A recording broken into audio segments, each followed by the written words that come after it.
99% लोग दुआ मांगने में ये 3 बड़ी गलतियां करते हैं, इसलिए दुआएं कबूल नहीं होती। बिस्मिल्लाहिर्रहमानिर्रहीम। अस्सलामु अलैकुम दोस्तों, उम्मीद करते हैं आप सभी लोग खैर आफियत से होंगे। दोस्तों, आज की वीडियो में हम आपको उन 3 गलतियों के बारे में बताने जा रहे हैं जिनकी वजह से हमारी दुआएं कबूल नहीं होती। दोस्तों, जब किसी बंदे की दुआ कबूल नहीं होती तो वो बंदा मायूस हो जाता है। ऐसा बंदा फिर दुआ मांगना ही छोड़ देता है।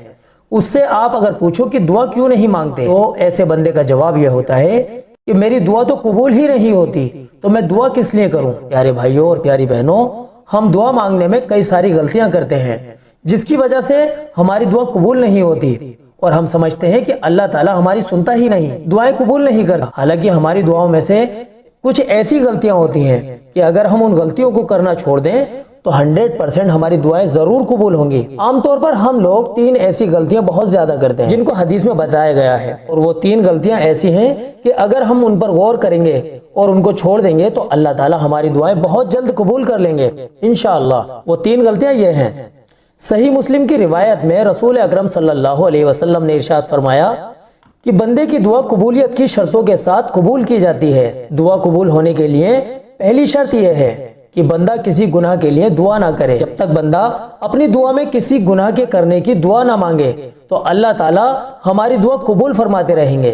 लेकिन हम आम तौर पर अपनी दुआ में से एक बहुत बड़ी गलती करते हैं, दुआ में अल्लाह पाक से गुनाह करने की भी दुआ मांग लेते हैं। आप देख लीजिए, कोई बंदा अपनी गर्ल फ्रेंड से मुलाकात करने की दुआ मांगता है, तो कभी कभार अगर हमारी किसी से दुश्मनी होती है तो हम ये दुआ करते हैं, अल्लाह पाक से ये दुआ मांगते हैं, या अल्लाह मेरा जो फला दुश्मन है तो उसको बेइज्जत कर दे, तो उसको बर्बाद कर दे। हालांकि उससे जो हमारी दुश्मनी है वो दीन की बुनियाद पर तो बिल्कुल भी नहीं है, बल्कि अपनी दुनियावी किसी गर्ज से है। आप गौर कीजिए कि किसी के नुकसान के लिए दुआ करना भी नाजायज है, गुनाह है। अगर आप अपनी दुआ में ये सब मांगते हैं तो आपकी दुआ कैसे कबूल होगी। अब इसका नुकसान क्या होता है कि आपने इस दुआ के साथ साथ जितनी भी दुआएं मांगी उनको भी अल्लाह पाक इस दुआ के साथ साथ जो कि आपने अपने मुसलमान भाई की बर्बादी के लिए मांगी है या फिर अपने नाजायज ताल्लुकात बढ़ाने के लिए मांगी है, तो उस दुआ के साथ साथ आपकी दूसरी दुआएं भी कबूल नहीं होंगी। दूसरी बड़ी गलती जो हम दुआ मांगने में करते हैं वो ये है कि हम में से कुछ लोग किसी से रिश्ता नाता तोड़ने की दुआ करते हैं। या अल्लाह हमारा फला रिश्तेदार है, उसके साथ हमारा ताल्लुक, हमारा रिश्ता खत्म कर दे। तो जो बंदा भी रिश्ते नाते खत्म करने के लिए दुआ करता है उसकी भी दुआ कबूल नहीं होती। हदीस के अंदर बताया गया है कि दुआ की कबूलियत की शर्तों में से एक शर्त यह भी है कि जब तक बंदा रिश्ते नाते तोड़ने की दुआ नहीं करता तो उसकी तमाम दुआएं कबूल होती रहती हैं।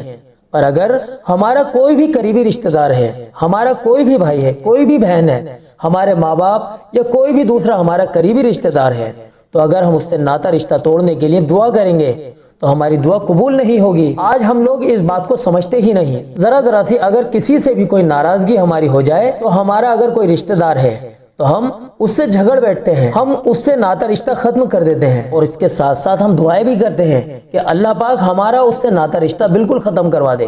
प्यारे भाइयों प्यारी बहनों, रिश्तेदारी खत्म करना, इसी तरह उसकी दुआएं करना, ये सब नाजायज है, ये अल्लाह पाक को हरगिज पसंद नहीं। और आप दुआ जो मांग रहे हैं रिश्ते नाते को तोड़ने की, उसको खत्म करने की, तो क्या आपकी दुआ कबूल हो सकती है? तो दुआ के कबूल होने की दूसरी शर्त यह है कि हम अपनी दुआ में किसी से भी रिश्ता नाता खत्म करने की दुआ ना करें, वरना अल्लाह पाक हमारी दुआओं को कबूल नहीं करेंगे। तीसरी शर्त दुआ के कबूल होने की यह है, हदीस शरीफ में फरमाया गया है कि दुआ यकीन के साथ मांगो। हमें यकीन रखना चाहिए अल्लाह पर कि हमारी दुआ जरूर कबूल होगी।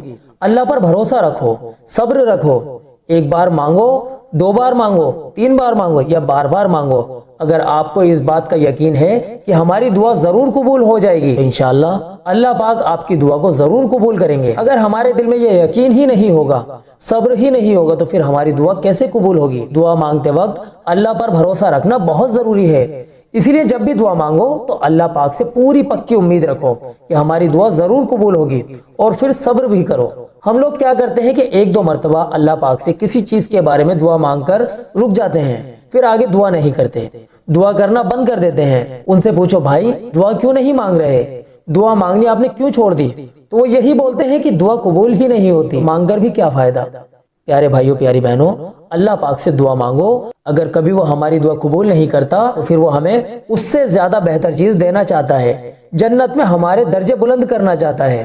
पर हम अगर हमारी कोई भी दुआ कबूल ना हो और हम अल्लाह पाक के सामने हाथ फैलाना छोड़ देते हैं तो फिर ये गलत है। याद रखिए, अगर कोई बंदा अल्लाह पाक से दुआ नहीं करता तो अल्लाह पाक भी उससे बेनियाज रहते हैं, को भी फिर उस बंदे की कोई फिक्र नहीं रहती। इसलिए अल्लाह पाक से खूब दुआ कीजिए। एक बार दुआ कबूल ना हो तो फिर मांगिए, दूसरी बार भी दुआ कबूल ना हो तो फिर तीसरी बार मांगिए, और बार बार मांगते रहिए जब तक कि आपकी दुआ कबूल ना हो जाए। और इंशाल्लाह जब आप बराबर दुआ मांगते रहेंगे अल्लाह के ऊपर भरोसा करके, तो आपकी दुआ जरूर कबूल होगी इंशाल्लाह। तो दोस्तों, दुआ के कबूल ना होने की ये 3 वजहें थी जिनको हमने आपके सामने बयान किया। आप जब भी दुआ मांगे तो ख्याल रखें कि आपसे ये गलतियां ना हो। उम्मीद करते हैं ये वीडियो आपको पसंद आई होगी। ये वीडियो आप अपने पास तक बिल्कुल ना रखें, अपने दोस्तों में, अपने रिश्तेदारों में और तमाम कॉन्टेक्ट में आप इसको शेयर कीजिए, क्योंकि अगर किसी एक ने भी अगर इस पर अमल किया तो इंशाल्लाह आपके लिए भी सदका जारिया हो जाएगा। चलिए दोस्तों, मिलते हैं अगली वीडियो में, तब तक के लिए आप हमें अपनी दुआओं के साथ इजाजत दीजिए। अस्सलामु अलैकुम व रहमतुल्लाहि व बरकातुहू।